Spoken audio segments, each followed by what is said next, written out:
akan mengerahkan seluruh murid-murid saya membantu Gusti Prabu Darmasunu.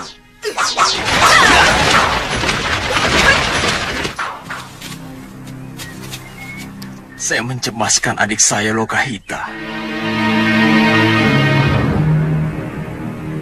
Bopo. Akhir-akhir ini, Kakang Priamitra menjadi pendiam dan dingin. Hampir 1 sasi ini, dia tak pernah menyentuh saya di tempat tidur. Pada suatu hari, Fatmasari, putri dari Kiparon Wajah, berjalan menemui sang ayah yang tengah menikmati pijatan dari seorang pelayannya. Dengan raut wajah penuh kebimbangan, Fatmasari mulai bercerita tentang suaminya, Priamitra, yang tampak murung dan tak lagi memperhatikannya. Ia merasa gelisah dan tidak tahu harus berbuat apa untuk mengembalikan perhatian suaminya. Kiparon Wajah mendengarkan dengan penuh perhatian, lalu memberikan saran bijaknya. Ia menyarankan agar Fatmasari berbicara langsung dengan Priamitra untuk mencari tahu penyebab kegundahannya. Fatmasari pun mengiyakan dan segera menemui sang suami.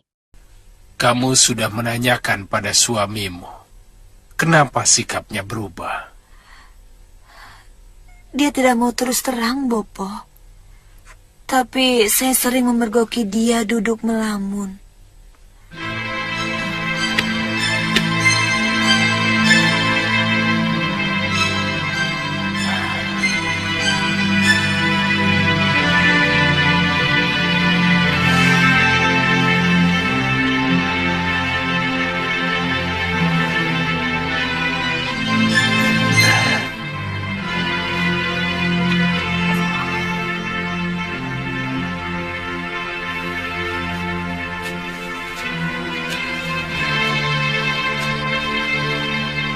Bibi, aku kangen. Di tempat lain, Priamitra duduk diam, wajahnya lesu dan pikirannya penuh beban.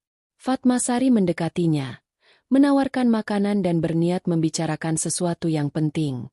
Melihat istrinya bersikap demikian, Priamitra merasa heran. Dengan penuh kelembutan, Fatmasari bertanya mengapa Priamitra tampak begitu termenung dalam beberapa hari terakhir. Sebagai istri, ia merasa harus mengetahui dan membantu mengatasi beban pikiran suaminya. Priamitra pun mengungkapkan kegelisahannya. Ia sangat mengkhawatirkan adiknya, Lokahita, satu-satunya keluarga yang tersisa. Ia ingin mencarinya, tetapi takut pada Kiparon Wajah, ayah mertuanya. Fatmasari, yang mengerti perasaan suaminya, mengajaknya masuk ke dalam gubuk untuk berdiskusi lebih lanjut. Dengan hati-hati, Priamitra menyampaikan keinginannya untuk mencari sang adik. Mendengar penjelasan menantunya, Kiparon Wajah akhirnya memberikan izin. Meski berat, Fatmasari pun merelakan kepergian Priamitra. Ini menjadi ujian cinta pertama mereka. Mampukah Priamitra tetap setia dan memegang teguh janjinya kepada sang ayah mertua untuk tidak berpaling pada wanita lain? Ayah. Sebenarnya, apa salah saya? Saya bingung, Kakang. Saya merasa berdosa kalau tidak mampu membahagiakan Kakang. Tidak, Nyai. Nyai tidak pernah punya salah apa-apa. Sempurna bahkan. Tapi, terus terang saya mencemaskan. Mencemaskan apa? Saya mencemaskan adik saya Lokahita.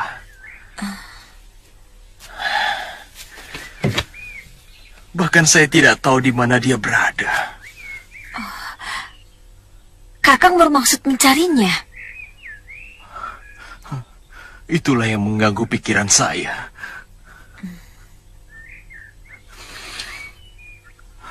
Kakang bisa minta izin sama Bopo.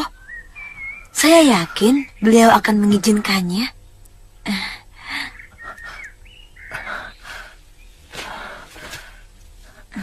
Terima kasih, Nyai. Terima kasih.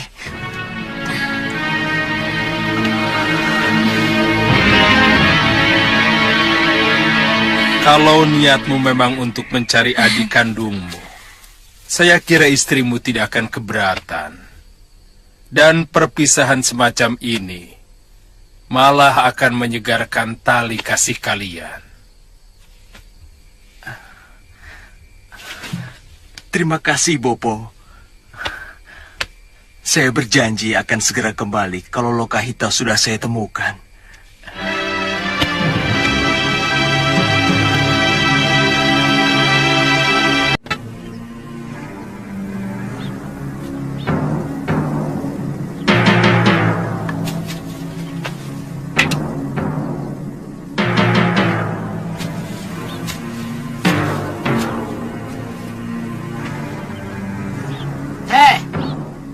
Pokoknya, bayarkan hak Nila Saroya sama dengan yang saya terima. Sementara itu, di tempat lain, Citra Gencing, Ki Legawa, dan Gendrayana tengah berbincang dengan Dewi Durgandini dan muridnya. Mereka mendengar bahwa murid Dewi Durgandini, yaitu Dewi Nila Saroya, memiliki kesaktian luar biasa. Ketiga pendekar tua itu ingin menguji kemampuannya. Dengan penuh percaya diri, Nila Saroya menerima tantangan mereka. Pertarungan pun tak terhindarkan. Dentingan senjata bergema di udara, menunjukkan betapa dahsyatnya pertarungan tersebut. Para pendekar senior itu akhirnya kewalahan dan harus mengakui keunggulan Nila Saroya. Tak hanya itu, Dewi Durgandini sendiri pernah dilatih oleh Pangeran Suryapatih, seorang pendekar yang dihormati di dunia persilatan karena ajian-ajian hebatnya. Kamu, Citra Genji? Atau 1, 2, 3 sekaligus? Ayo, ayo. Ayo. Ayo.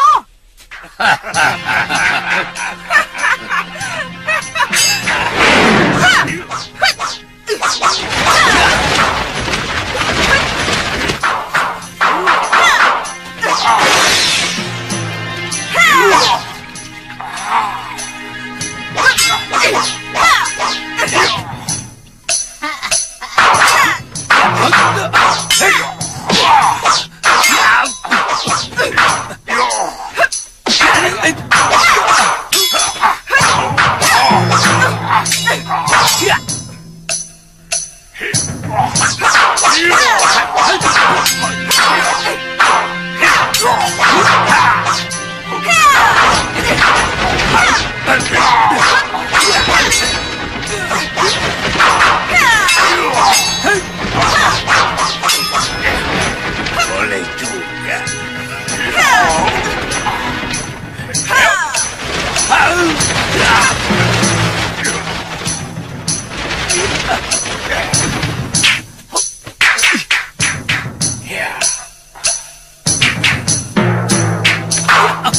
Genji, itu sudah lewat 12 jurus. Apakah kalian belum yakin dengan kemampuan Nila Saroya? Hah?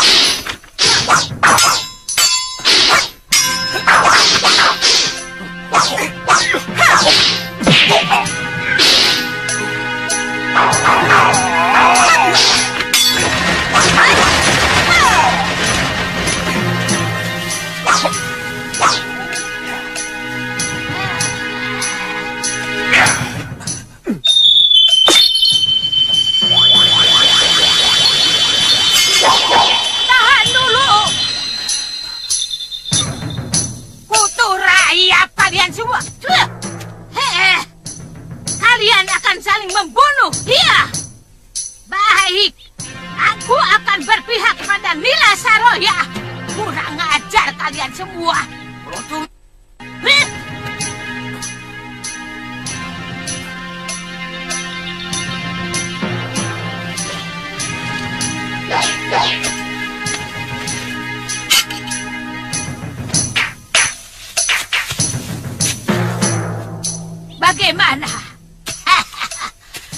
Apa kemampuan Nila Saroya masih meragukan kalian? Heh?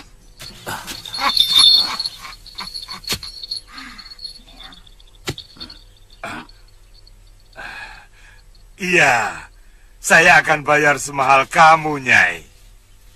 Tapi tetap aku dan Legawa yang memimpin kalian semua. Heh, kenapa tidak dari tadi? Apa yang dilakukan Citra Genjik tidak bisa dipersalahkan, Nyai.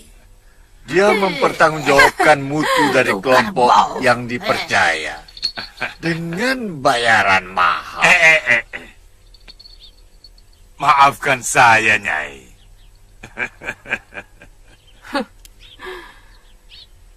Saya kagum pada kebesaran hati tuan-tuan. Mengakui kehebatan orang lain.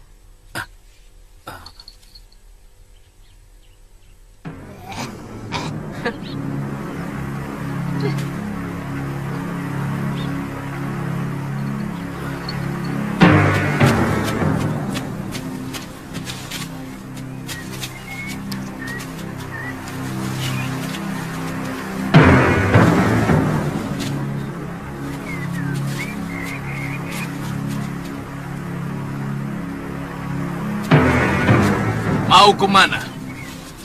Di sisi lain, pria mitra tiba di padepokan Halimun Petak.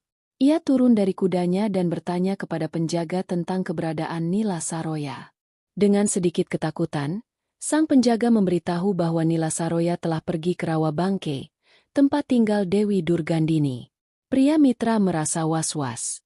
Padepokan yang dulu memberinya perlindungan kini malah mengusirnya. Tanpa banyak pilihan, ia melanjutkan perjalanan ke tempat yang disebutkan oleh penjaga. Dan diperbolehkan menginap untuk beberapa hari. Maha Guru kami sangat bermusuhan dengan siapapun yang ada hubungannya dengan Nila Saroya. Maaf, apa ada yang tahu di mana dia berada sekarang? Saya sangat ingin berterima kasih sekali. Kami tidak ada urusan lagi dengan murid murtad itu. Ada yang pernah melihat. Dia berada di daerah Rawa Bangkai. Berguru kepada pendekar sesat Nyai Durgandini.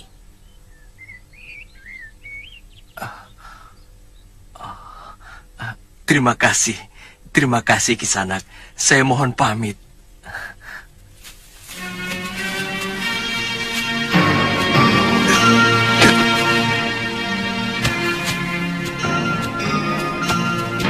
Aneh. Siapa sebenarnya dia? Sebenarnya, dari dulu perguruan Halimun Petak tidak pernah mau melibatkan diri dalam urusan negara. Di saat yang bersamaan, Adipati Menak Prabangkara tengah berada di tempat yang sama, membahas rencana penyerangan terhadap Giriwara. Awalnya, para pendekar Halimun Petak menolak untuk terlibat, mengingat mereka tidak memiliki kepentingan di sana.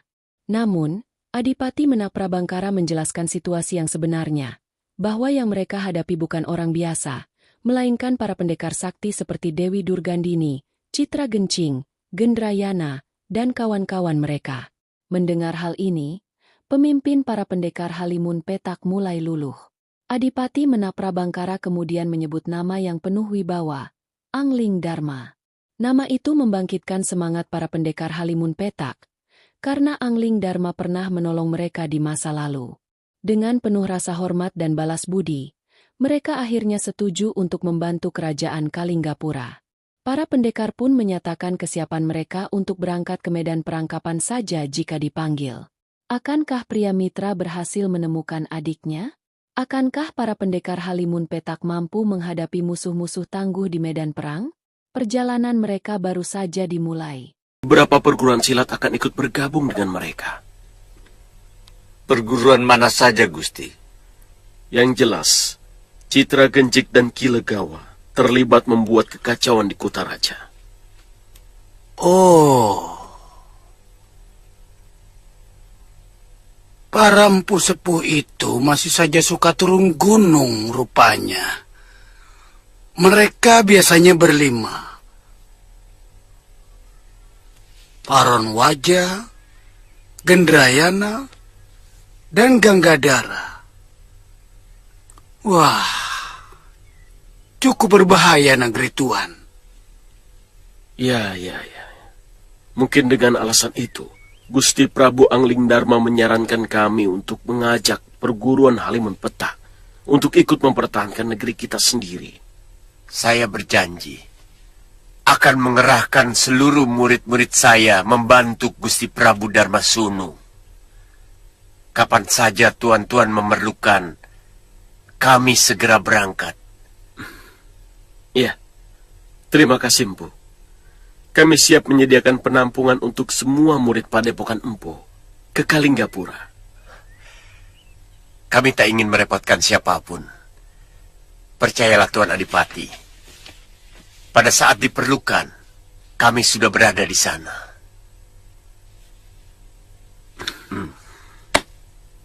Terima kasih, Empu. Terima kasih.